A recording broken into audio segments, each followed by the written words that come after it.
On se retrouve aujourd'hui pour un nouvel épisode de notre série On part pêcher dans votre APPMA. On va se trouver aujourd'hui sur le territoire de l'APPMA de Mèche-Coste Sainte-Florine. On va retrouver Patrick qui va nous expliquer un peu la gestion de son APPMA. Et puis après, on ira faire une bonne partie de pêche sur l'Allier. C'est parti. Bon, bonjour messieurs. Bonjour. Merci de m'accueillir dans votre APPMA. C'est avec plaisir. Bon. Est-ce que vous pouvez nous expliquer un peu la gestion que vous avez dans votre APPMA, savoir ce que vous faites un peu vous dans l'année?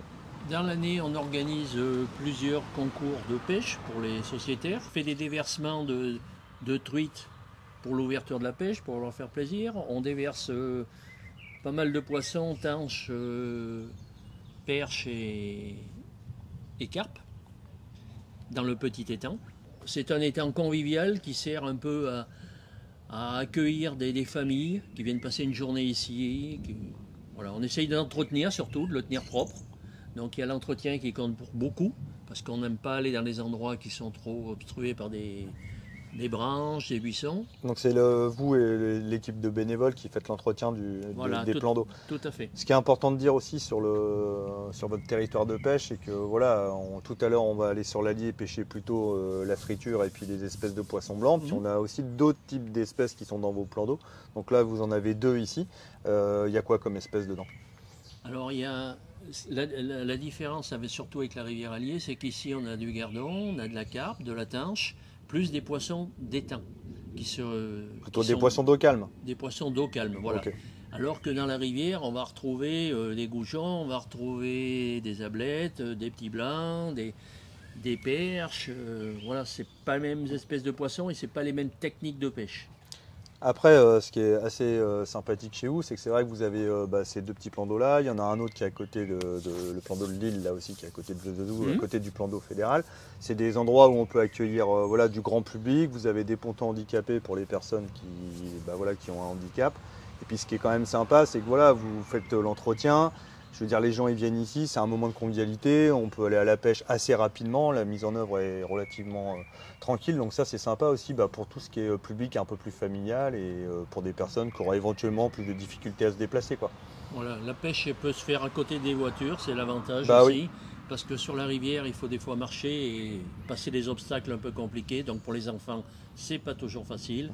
Ici, c'est aménagé, entretenu et tout, justement pour que les gens puissent se garer et venir pêcher tout de suite.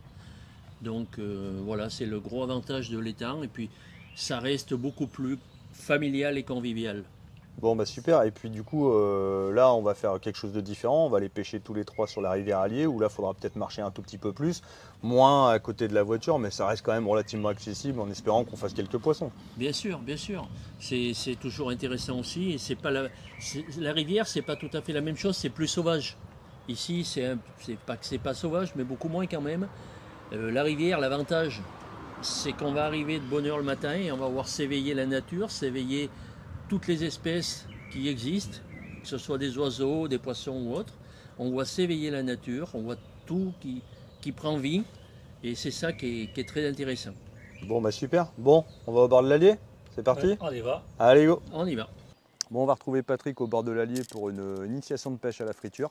On va aller voir un petit peu avec quoi il pêche comme matériel et puis on va bien attraper quelques ablettes, quelques goujons, quelques vairons. Alors,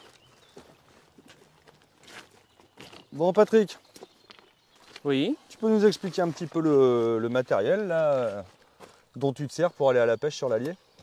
Alors c'est des petites cannes de 5 mètres, qui sont très légères en fibre de carbone.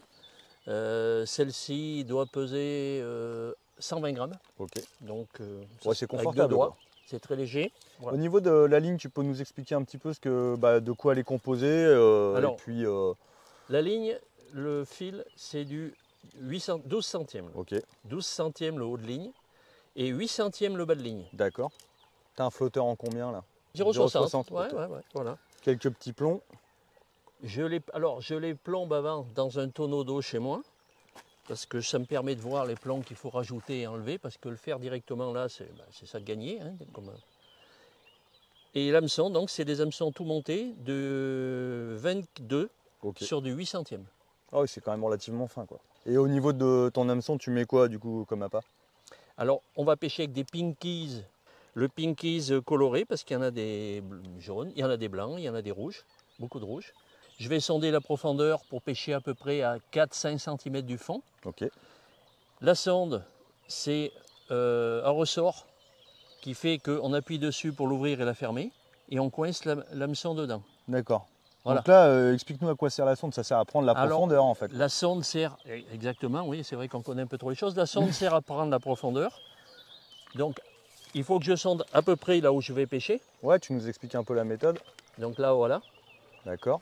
Là, on voit que j'ai trop d'eau, trop de fond. Parce que ton flotteur est au-dessus de la surface, Mon c'est ça? flotteur est au-dessus de la surface. Ok. Donc là, il y a à peu près 20 cm de trop parce qu'il n'y a pas beaucoup d'eau là. Donc il faut que tu rebaisses. Je rebaisse le bouchon, la plume. Ça, c'est quand même important à la pêche parce que souvent, si on veut passer bien sur les poissons à la bonne profondeur, c'est important de le faire sur ces pêches-là Voilà, quand même, quoi. voilà. Si les poissons sont trop en surface ou trop au fond, en fonction, ça ne montera pas forcément, quoi. Exactement. Ok. Donc là, on voit que la plume est sous l'eau. Ok, Ça veut dire que je suis au fond. La sonde est posée au fond. d'accord. Et en fait, ma plume, elle n'est pas très loin de la surface non plus, Ouais, puisqu'on la voit. Oui. Ce qui veut dire qu'on est pratiquement à la bonne... En plus, tu as l'effet du courant qui te l'emmène un petit peu. Donc, voilà, mais ok. là, on est à peu près bon. Ok. Après, pendant la partie de pêche, on Tu peux voit que ajuster. des fois, il faut ajuster si on voit que ça ne mord pas suffisamment. Ok. Voilà, donc l'amorce, c'est une amorce à ma façon, à moi. C'est-à-dire que je mélange plusieurs amorces spécifiques pour tel poisson. Ici, c'est de l'amorce gardon rouge.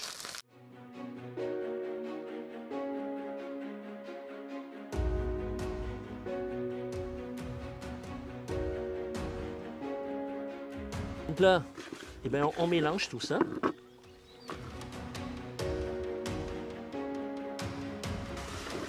Alors les amorces, chacun a un peu sa manière de le faire. Il y a des personnes qui font l'amorce la veille et qui laissent gonfler avec l'eau toute la nuit. Moi, je ne l'ai jamais fait, je le fais comme ça.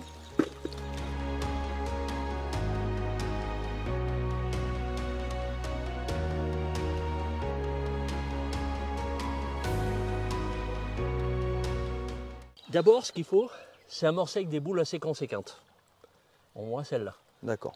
Après, on dit qu'on réamorce ou qu'on laisse, on en jette des petites boules après derrière, plus petites. Okay. Donc là, je vais l'acheter là où j'ai sondé à peu près, je vais pêcher à cet endroit-là. Ok. Donc en face de la filoche. Ouais, tu as un repère visuel qui est en face de ton... Voilà, c'est ça. Et à peu près la distance. Voilà. Alors, c'est sûr qu'il va redescendre un peu, mais au fond, il y en a beaucoup. Ok. Donc le pinkies, on va prendre le premier venu, le rouge. Par contre, il y a un sens pour l'accrocher. Ah oui, c'est ça, il y a un bout pointu et un bout plat, il faut l'attacher par le bout plat, c'est ça? Oui. Vraiment à ras du bord, entre les deux petits points, pour ceux qui voient bien. Tout à fait. Voilà, et là, il bouge. Et la touche, tu la vois quand là? Eh bien, un bouchon, il coule quand il y a une touche. Ok. Mais là, généralement, quand tu viens pêcher là, je dirais en 1h30, tu as fait plus de 100 poissons. D'accord. Bon bah, on espère que. Hein. Oui. Poule, elle a été sur la sienne là-bas. Oui, oui. Ah, ouais. bah tiens, regarde, moi j'ai un coup de bol, dis, je viens d'en faire une. Comment ça? C'est bien ça. Pas beau ça? Ah ouais. C'est un sujet des autres, Patrick, non? Non, non.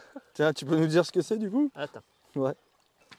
Ça ressemble à une C'est une ablette. Ouais. Ça ressemble à une ablette. Même pas, c'est un petit blanc. Tu vois? Mais bon, après, c'est vrai que quand c'est petit, ça se ressemble. Il faut juste... Je vais te rendre celle-ci, puis je m'y mets. Il faut juste Je sais pas si je vais pas en faire une deuxième. Ouais, c'est bien les petites ablettes pourtant. Bah, pour moi, oui. Après, regarde bien, tu vois, comme c'est profilé. Ouais, j'ai pas tellement de doute, mais bon, après. Si, t'as raison. Je connais moins bien la rivière. Le blanc, il est un peu plus gonflé sur le dos.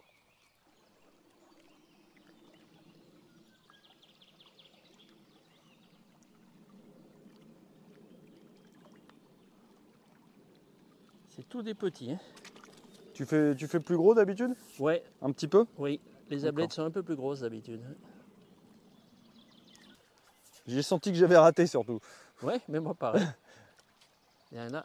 Ah oui. Oh, doudou. Ça c'est costaud. C'est quoi? C'est un chevenne ça? C'est un gardon, je pense. Ah, c'est un blanc. C'est un blanc? Ouais. Ouais.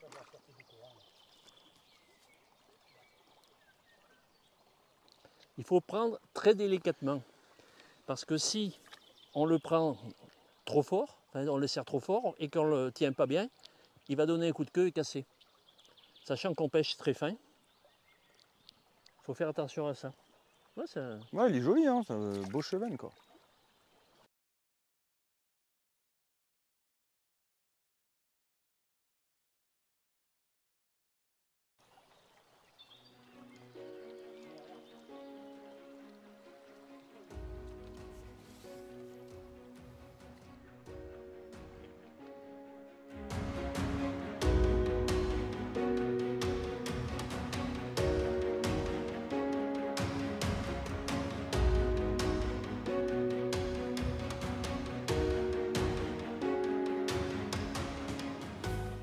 Bon messieurs, on a passé une belle matinée de pêche quand même. Ah ouais, très bien, très convivial.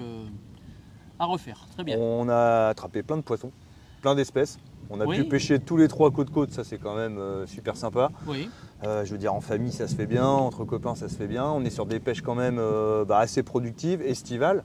Donc c'est quand même super. Après, il y a d'autres espèces dans l'Allier au niveau des poissons?